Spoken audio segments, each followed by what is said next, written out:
अब देखो, import of service for consideration, importation of service for a consideration whether or not in the course of furtherance of business shall be treated as a supply। तुम चाहे business के लिए करो या business के बिना, कोई फर्क नहीं पड़ता, राइट। यानी इसको अपने किस में करेंगे, इसमें अपने कंसिडरेशन में गिनेंगे इंपोर्टेशन ऑफ सर्विस को। This is the only exception of the two the condition of supply being made in the course of further. यानी बाकी सब चीजों में तुम अगर बिजनेस के लिए सप्लाई करते हो उन्हें तो ही गिनना है सप्लाई के अंदर, लेकिन सिर्फ इंपोर्ट अगर करते हो कोई भी चीज को, सर्विस को खास करके, इंपोर्ट ऑफ सर्विस, गुड्स नहीं सर्विस की बात करें, तो अगर अपने बाहर से कोई भी सर्विस को इंपोर्ट करे तो उसको अपने सप्लाई गिनेंगे हमेशा ना। सप्लाई विदाउट कंसिडरेशन, पैसे बिना सप्लाई करना, परमानेंट ट्रांसफर और disposal of business assets on which ITC is availed. ITC का मतलब इनपुट टैक्स क्रेडिट। तुमने ऑलरेडी आगे टैक्स की क्रेडिट ले ली है, ऑलरेडी तुमने टैक्स आगे जो भरा हुआ है उसको माइनस करवा लिया है। This clause covers transfer of business asset from SC to SC for nil consideration. C sold C now, ये फॉर नील कंसिडरेशन वाला बाद में देखते हैं। देख नोट, परमानेंट ट्रांसफर और disposal of following business asset will not be deemed as supply. कौन सी? तो बिजनेस एसेट जिसके ऊपर आईटीसी या तो ब्लॉक कर दिया या तो अवेल नहीं किया। यानी इनपुट टैक्स क्रेडिट लेते हो तो, इनपुट टैक्स क्रेडिट अगर लेते हो तो फिर उसको सप्लाई बोला जाएगा विदाउट कंसिडरेशन हो तो भी, क्योंकि ऑलरेडी तुमने आगे क्या लिया हुआ है, टैक्स क्रेडिट लिया हुआ है। Business assets through eligible for, though eligible for ITC but ITC has not be availed by such RP recipient।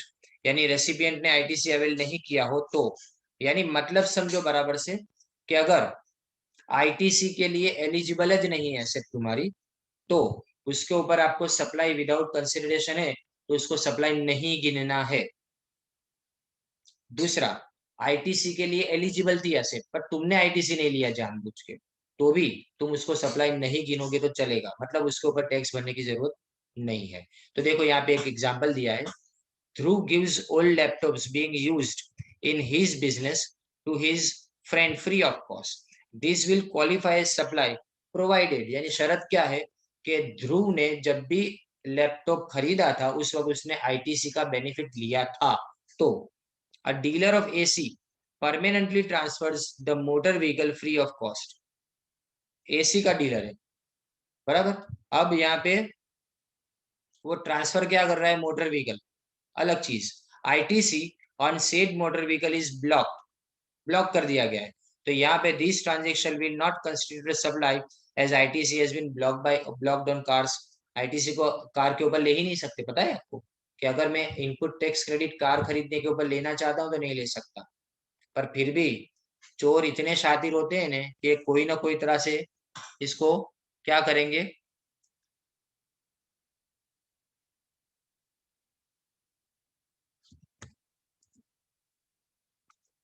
ये चोर जो होते हैं ना कोई तरह से खरीद ही लेते हैं। कार खरीदेंगे 12 लाख की, उस पे टैक्स कितना है तो समझो कि 12% टैक्स है। अब 12 लाख पे 12%, जैसे इमेजिन करो 1.5 लाख से ज्यादा तो टैक्स हो गया तुम्हारा, राइट। अब ये 1.5 लाख से ज्यादा का टैक्स ये लोग क्या करेंगे, कार नहीं बताएंगे अपने अकाउंट में, उसको मशीनरी बता देंगे और मशीनरी पे इनपुट टैक्स क्रेडिट लेके चले आएंगे। फिर बाद में इंक्वायरी आए तो पकड़े जाएंगे, पर इंक्वायरी कितनों की करेगी गवर्नमेंट, कितनों की गवर्नमेंट करेगी। ऐसे ही है ने लोग ने मोबाइल सेल फोन खरीदते बड़े महंगे जो होते हैं, समझो 1.5 लाख का फोन लिया, 1.5 लाख का लैपटॉप लिया, और लैपटॉप लेने के बाद में उसका इनपुट टैक्स घर के लिए खरीदते लेकिन बिजनेस में बताते हैं उसको। हाँ वो मोबाइल तो मोबाइल के ऊपर तो मिल जाता है तुमको, पर ब्लॉक किया गया है किसके ऊपर, खास करके कार्स के ऊपर। कार चाहे तुम बिजनेस यूज के लिए लो, हाँ सिर्फ टैक्सी अगर तुमने परचेस की ने तो उसी के ऊपर तुमको मिलता है ये इनपुट टैक्स क्रेडिट।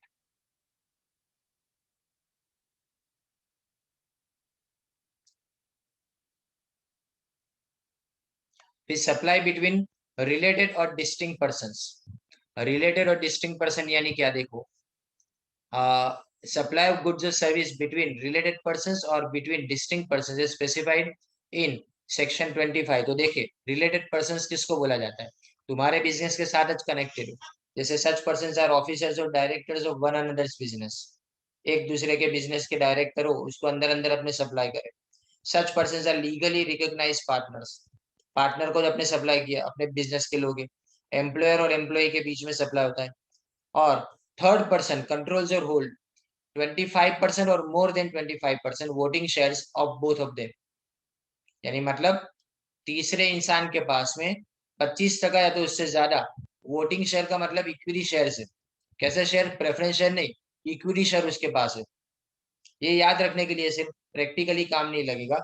यहाँ पे नीचे देखो एक एग्जांपल में बताया कि miss Priya holds 30% of shares of ABC limited and 35% shares of ABC limited XYZ limited.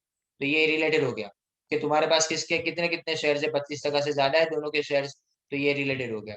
अब ये वाला देखो, Q limited has a deciding role in corporate policy operations management and quality control of R limited. It can be say that Q limited R limited को control कर रहा है। तो अगर कंट्रोल का पावर तुम्हारे पास हो, ये रहा देखो, third person controls both of them, है ना। और इसके बाद में सच पर्सन टुगेदर कंट्रोल और third person, and such person are members of the same family, एक ही फैमिली के मेंबर हो और एजेंट हो अगर वो तो। अब डिस्टिंक्ट पर्सन यानी कौन, अलग, जो लोग अलग है। A person who has obtained or is required to obtain more than one registration, एक से ज्यादा जगह पे रजिस्ट्रेशन करवाया गया हो, whether in one state, union territory or more than one state or union territory shall be treated as distinct persons, that is in respect of IRO लिखा है ना, इसका मतलब in respect of each such registration। तो अब इसका example से समझते हैं, देखो मोहन चार्टर अकाउंटेंट है, has a registered head office in Delhi, he has also obtained registration,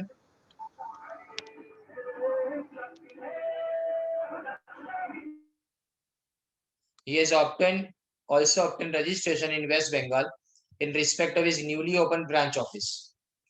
यानी दिल्ली में भी रजिस्ट्रेशन है, पर वेस्ट बंगाल के अंदर उसने अलग से रजिस्ट्रेशन करवाया। तो यहाँ पे मोहन को दो अलग अलग इंसान माना जाएगा, वेस्ट बंगाल के लिए अलग है, दिल्ली के लिए अलग, राइट। तो यहाँ पे दूसरे बिजनेस के लिए पहले वाले में टैक्स नहीं लगेगा और पहले बिजनेस के लिए दूसरे वाले में टैक्स लगेगा, समझना ये डिस्टिंक्ट पर्सन में।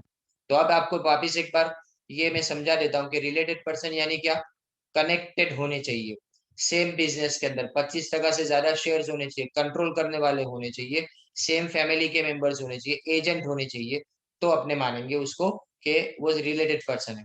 लेकिन डिस्टिंक्ट पर्सन यानी भले एक इंसान हो, लेकिन दो बिजनेस के लिए सेम स्टेट में या तो दो अलग अलग स्टेट में उसने दो अलग अलग रजिस्ट्रेशन अगर करवा के रखे हो, तो वो डिस्टिंक्ट पर्सन माना जाता है। Whether further when a person has obtained or is required to obtain registration in a state or union territory in respect of an establishment as an establishment in another state or under union territory, then such establishment shall be treated as establishment of district। ये ऊपर जैसा हुआ, यानी मेरा एक office, मेरी एक office है ऑलरेडी मुंबई के अंदर, और मैं बड़ौदा में भी अपनी ऑफिस खोलता हूँ, लेकिन उस ऑफिस के लिए मैं अलग से रजिस्ट्रेशन करवाने की प्रोसेस स्टार्ट करता हूँ। तो ये मेरे लिए क्या हो गया, मेरे लिए डिस्टिंक्ट पर्सन वाली कैटेगरी आ गई। अब स्टॉक ट्रांसफर्स और branch transfers is equal to supply transaction between different locations of same एक लीगल एंटिटी। इसका मतलब मैंने अपनी ब्रांच को स्टॉक भेजा और मेरी ब्रांच अपने बाजू में नहीं है, एक दूसरे दूर की जगह पे है, तो तब उसको बोला जाता है, सब भले सेम सिटी में हो तो भी। Transfer between two units of a legal entity under single transaction single registration apparently within same state will not be considered as supply. देखो ये मैं आगे भी बता चुका कि अगर सेम स्टेट में तुमने दो अलग अलग बिजनेस चालू किए, लेकिन ये दोनों बिजनेस सेम रजिस्ट्रेशन नंबर के साथ में है, तो उसको सिंगल सप्लाई बोला जाएगा, इसको अलग अलग सप्लाई हम नहीं मानेंगे। अब एम्प्लॉयर और एम्प्लॉई, तो एम्प्लॉयर और एम्प्लॉई के बीच में, एक सेकेंड है मैं पहले देख लेता हूँ। ओके, यहाँ पैरा 4 तक अभी कंप्लीट कर लेते हैं। देखिए employer employee related person, however services provided by employee to employer in the course of employment are not related with supply. यानी एम्प्लॉय एम्प्लॉयर के लिए जो काम करके देता है ना, जो बिजनेस के लिए जिसके लिए उसको अपॉइंट किया गया, जिसके लिए उसको नौकरी दी गई है, तो उसको अपने इसमें इंक्लूड नहीं करेंगे। Gift by an employer to an employee, अगर लेस देन और इक्वल टू 50,000, याद है ये अपने किस में देखा था, इनकम फ्रॉम अदर सोर्सेज में भी देखा था, और अपने गिफ्ट वाला इंसिडेंस ऑफ टैक्स पहला यूनिट उसमें भी ये देखा था। 50,000 या तो उससे नीचे की अगर गिफ्ट एम्प्लॉयर एम्प्लॉय को देता है तो उसको अपने इंक्लूड नहीं करेंगे, लेकिन अगर 50,000 से ज्यादा की तो उसके ऊपर जीएसटी लगेगा, उसके ऊपर जीएसटी लगेगा। वो पे किसको करना पड़ेगा? रेसिपिएंट को। रेसिपिएंट कौन है यहाँ पे? Obviously employ. जिसने गिफ्ट दिया वो पे नहीं करेगा, जिसने गिफ्ट लिया वो पे करेगा। अब प्री रिक्विजिट है, परक्विजिट। परक्विजिट यानी एक्स्ट्रा फायदे जिसको बोला जाता है। Perquisite given by employer to employee. If perquisites are given in the course of employment, यानी तुमको एक जगह से दूसरी जगह जाने के लिए पेट्रोल का खर्चा देना, राइट, अलग से, या तो एक जगह से दूसरी जगह जाने के लिए बस की टिकट करवा के दे देना, या रेलवे की टिकट, या तो प्लेन की टिकट, पर ये बिजनेस के लिए हो रहा है तो चलेगा। लेकिन अगर बिजनेस के सिवा ऐसे ही तुमको कार गिफ्ट कर दी तो ये परक्विजिट हो गई। ये परक्विजिट जो है ना उसके ऊपर टैक्स देना पड़ेगा, लेकिन कब देना पड़े? अगर 50,000 से ज्यादा हो तो। इसमें आधा अधूरा लिखा हुआ है। Supply of GST goods by principal to his agent और vice versa. Supply of goods by principal to his agent without consideration, उसको सप्लाई बोला जाता है। क्योंकि सप्लाई किस लिए की तुमने? बेचने के लिए की ना। मैं एजेंट को गुड्स क्यों दूंगा? तो बेचने के लिए, क्योंकि हमेशा एजेंट बेचने के लिए सप्लायर से, यानी जो प्रिंसिपल है उससे गुड्स लेता है। Similarly supply of goods by an agent to his principal without consideration, उल्टा करे तो भी सप्लाई बोला जाता है। यानी अगर प्रिंसिपल एजेंट को देता है या एजेंट प्रिंसिपल को, दोनों को ही सप्लाई अपने गिनेंगे।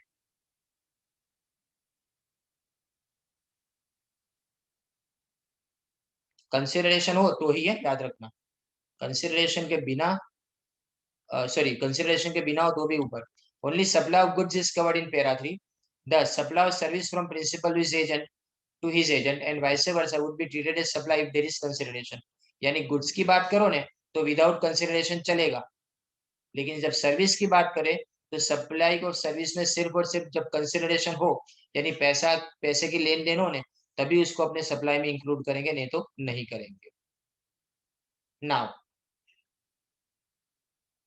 ये नीचे पैराग्राफ नहीं पढ़ना है, अपने ये देख लेते हैं। देखो, invoice for further supply issued by agent to customer in his own name, इसको सप्लाई गिनेंगे अपने। यानी मैं क्या करता हूँ, मैंने अपने प्रिंसिपल के पास से गुड्स लिए, फिर मैं अपने नाम से बेच रहा हूँ, इसको सप्लाई गिनेंगे।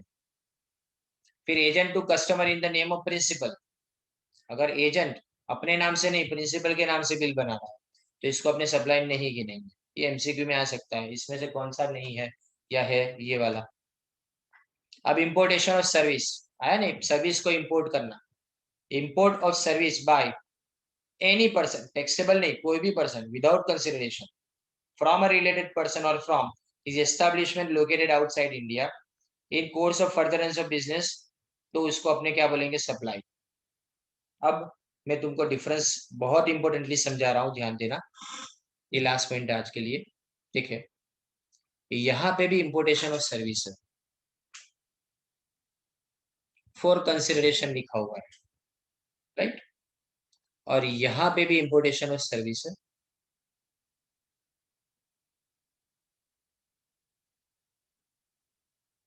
सॉरी, ये इंपोर्टेशन ऑफ सर्विस है, और यहाँ पे भी क्या लिखा हुआ है? विदाउट कंसिडरेशन लिखा हुआ। फर्क क्या है दोनों, राइट। और यहाँ पे लिखा हुआ है in course of furtherance of business only, तभी उसको सप्लाई गिनेंगे। यानी बिजनेस के लिए अगर विदाउट कंसिडरेशन कोई भी चीज, कोई भी सर्विस अगर बाहर से अपने मंगवाते हैं, पर वो भी कौन से इंसान के पास से? हमारे साथ रिलेटेड, यानी हमारे बिजनेस के पास से, या तो हमारे खुद के ही बिजनेस के अंदर से अपने दूसरी चीज मंगवाते हैं, तो वो भी बिजनेस के लिए अगर मंगवाते हैं तो जिसको सप्लाई ट्रीट करेंगे। तो यहाँ पे क्या फर्क है देखो, इसको बराबर से समझो। Importation of service for a consideration, यहाँ कंसिडरेशन के साथ में है, बराबर। और साथ में लिखा है वेदर और not in course of furtherance of business, चाहे तुम बिजनेस के लिए मंगाओ या बिजनेस के बिना मंगाओ तो भी इसको सप्लाई गिनेंगे। यानी नॉर्मल कोर्स के अंदर कंसिडरेशन जरूरी है, फर्दरेंस जरूरी नहीं है। लेकिन यहाँ पे रिलेटेड पार्टीज के पास से अगर तुम मंगवाते हो तो उसमें कंसिडरेशन जरूरी नहीं है, क्या जरूरी है, फर्दरेंस ऑफ बिजनेस, पूरा उल्टा हो जाता है ऊपर से। राइट, ये ध्यान में रखना है। ओके, अब मैं 1 मिनट अभी रहना आप लोग ऑनलाइन।